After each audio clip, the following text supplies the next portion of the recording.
Hi, I'm Rick Barron, your host, and welcome to That's Life, I Swear. The United States Electoral College process is a loaded gun pointed at our system of government, and yet we continue to follow this process, playing Russian roulette with our democracy every 4 years. The question is, why? Well, let's jump into this. When you and I go to the polls every 4 years to elect our president, we go with the understanding that our vote decides the outcome. Well, it kind of works that way. When our country was still in its training wheels as a new country, the framers of the U.S. Constitution created the Electoral College as an alternative to selecting the president by popular vote or by Congress. The framers of the Constitution did not want a president's election to be left to the people. Now, this is where a dude by the name of Alexander Hamilton comes into the picture. Hamilton. You know, the guy from the Broadway play Hamilton? Yes, that guy. Alexander Hamilton was an American revolutionary and statesman who was one of the United States founding fathers.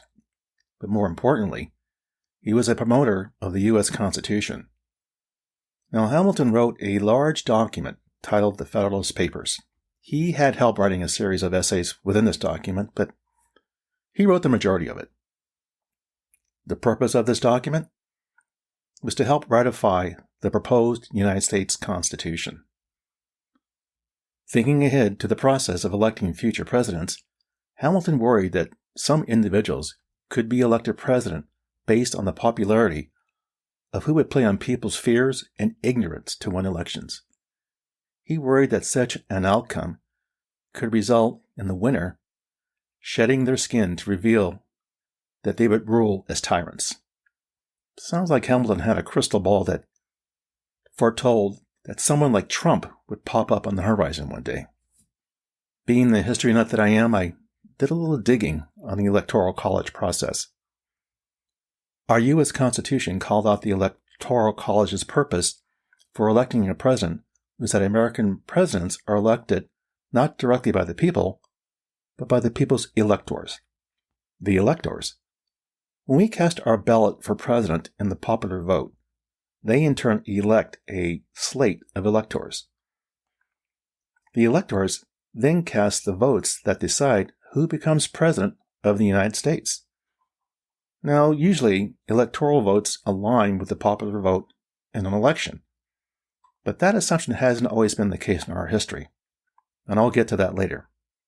In their infinite wisdom, and I'm sure with good intentions, the Founding Fathers thought that the use of electors would give our country a representative president while avoiding a corruptible national election.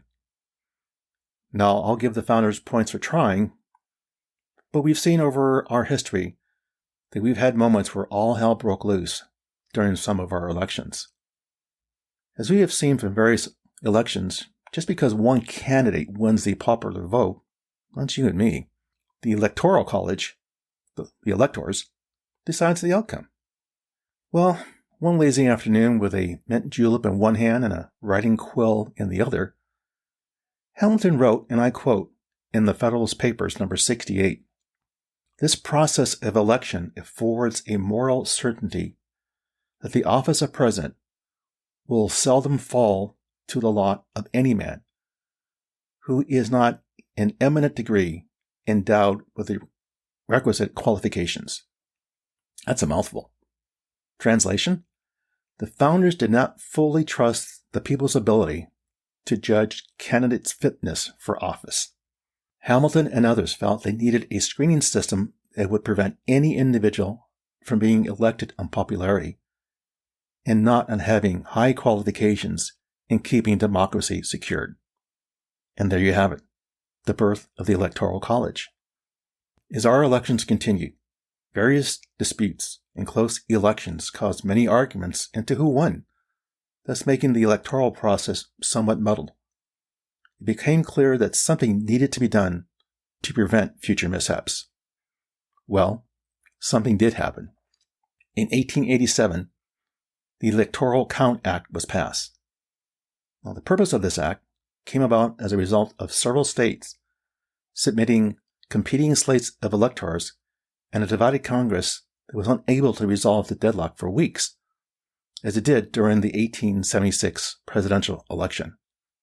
While the Electoral Count Act was intended to address such complexities, the goal of clarifying some of the ambiguities in the Constitution concerning the Electoral College only ended up creating even more profound ambiguities. Now, believe it or not, there is verbiage in the Electoral Count Act that allows members of Congress to object counting votes from any state, even if they have no profound evidence that would warrant such a call. All of this can be done if just one member of the House and one senator write an objection. Just one. The Electoral Count Act doesn't even list what kind of objections are proper. Now, where's a cheat sheet when you need one? Thus leaving it to Congress to decide if objections are appropriate or not. If this kind of dispute arises, Congress can debate what to do with the electoral votes. People, you just can't make this stuff up. All this said, is it any wonder that Donald Trump was tempted into trying to overturn Joe Biden's victory, using a fringe legal theory that his own vice president rejected? Scholars and politicians alike say the law remains a ticking time bomb. And with Trump on the horizon, members of Congress in both parties, yes, both, agree that updating the dated verbiage in the Electoral Count Act is a high priority. However, the changes need to mirror the current realities and threats facing our current election process. Not quickly addressing these changes before the 2024 election could place us in an election mayhem unimaginable. You think my imagination is getting away from me? Unless the Electoral Count Act goes through a spelling, grammar, punctuation, clarity, and other updates, we're destined to repeat January 6. Trump and future wannabes will only exploit the Act's main weaknesses to meet their selfish whims. As I was researching the history of the Electoral College and the Electoral Count Act on the internet, I came across an individual named Matthew Seligman, a fellow at Yale Law School. I discovered a document he wrote that exposes the vulnerabilities of the legal framework governing Congress's role in resolving disputed presidential elections, that being the Electoral Count Act. Matthew's document is 100 pages, but if you have time, believe me, I invite you to give it a good read, as it's quite an eye-opener. One of the interesting items Matthew came across that shocked him was that in 9 of the 34 presidential elections since 1887, quote, the losing party could have reversed the presidential election results, and the party that won fair and square would have been powerless to stop it. We keep dodging bullets here, but sooner or later, our luck's going to run out. Now, we have had close calls with past presidential elections where the winner won as a result of the electoral vote. Sometimes the count was very close. Some examples? Rutherford B. Hayes and Samuel J. Tilden in 1876. Al Gore and George Bush in 2000. And of course, who could forget the election of 2020 with Joe Biden and Donald Trump? Now, let's see. Biden won by 7 million votes with 57% of the electoral count, 306 votes. But wait a minute. That election was stolen. Yes, Donald Trump tried to help us understand that the election was stolen from him. I mean, come on. Look at his face. Would he lie? Lying is not his method of operation. I'm just kidding. According to half a dozen experts who have studied the issue, the easiest part in fixing the Electoral Count Act would be figuring out how Congress would accept the results from the states. Now, there's wide agreement on 3 points that could help do that.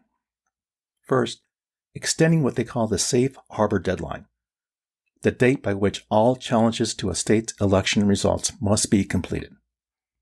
2, Clarifying the role of the vice president to count the electoral votes is ceremonial and nothing more. In short, the vice president merely opens the envelopes and has no power to reject electors. And 3, raising the number of members of Congress needed to object to a state's electors. Currently, one lawmaker from each chamber is enough to do so. The 2024 presidential election is not that far away. Lawmakers who want to tweak the Electoral Count Act, according to Trump, are essentially admitting that Mike Pence did have the right to change the outcome. For Trump, his self-serving ego is what's top of mind. He still can't get over the fact he lost. All his entire life, he's felt entitled to what he wanted or expected to be his. As sad as the outcome of the 2020 election ended up on the steps of the U.S. Capitol Hill, what could happen in the 2024 election might have an uglier result. Trump's attempt at a coup was nothing short of incompetence and clownish behavior. We're seeing in key parts of the United States Trump's army of loyalists running for state legislators dominated by the followers of the big lie. So what could happen, or rather is happening right now? Trump's election deniers are running for Secretary of State or Attorney General in many states. As they see it, Donald won the 2020 election. I mean, how could we not see he won? They won't stand by and let this injustice happen again as they see it. They are taking steps to ensure that in 2024, that mistake will not happen again, regardless of whether he loses. If these individuals get elected, they're not going to hesitate to try to block certification in 2024. Some are seeking jobs as election officials to use their authority to tilt the turnout. They could, for example, selectively reject provisional ballots from communities of color. Are you getting this? This isn't a Netflix movie, people. What can we learn from this story? What's the takeaway? When I think of the possibility of Trump coming back into office, my stomach turns. Let's not kid ourselves. Trump will come back with nothing but vengeance on his mind. He will feel vindicated that the people, his base, wanted him back.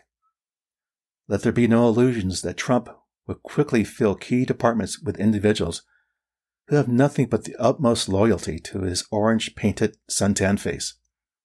He'll make sure to have learned from his past mistakes. Trump will want to take steps to fill key positions with yes men. In short, take control of the referees who follow the rule of law and ensure an iron grip with those whose loyalty is to Trump and not the Constitution. We already see the underpinnings happening now to our democracy. And what's worse yet, it's happening right before our very eyes. Examples stem from new laws that change who counts the votes, elected individuals who have but one agenda on their mind. If you don't like how the people voted, you can just undo it and elect the person you want. So where does the Electoral Count Act come into all this? Whether it's Trump or anyone else, our Electoral College system must and needs a reboot to fit today's times. We are way past 1776. I don't know about you, but I don't want to see another January 6th from either party. I'll leave you with this thought to contemplate in your head. We've had 5 elections in our history where the winner did not muster up enough votes from the popular vote. When I think of how polarized our country is today, winning a presidential election by an outdated system like the Electoral College flat out makes no sense. In my book, the national popular vote to nominate our president is both a sound constitutional basis and compelling democratic logic. Well, there you go. That's life, I swear. As always, thank you for listening. Be sure to subscribe here or wherever you get your podcasts so you don't miss an episode. See you soon.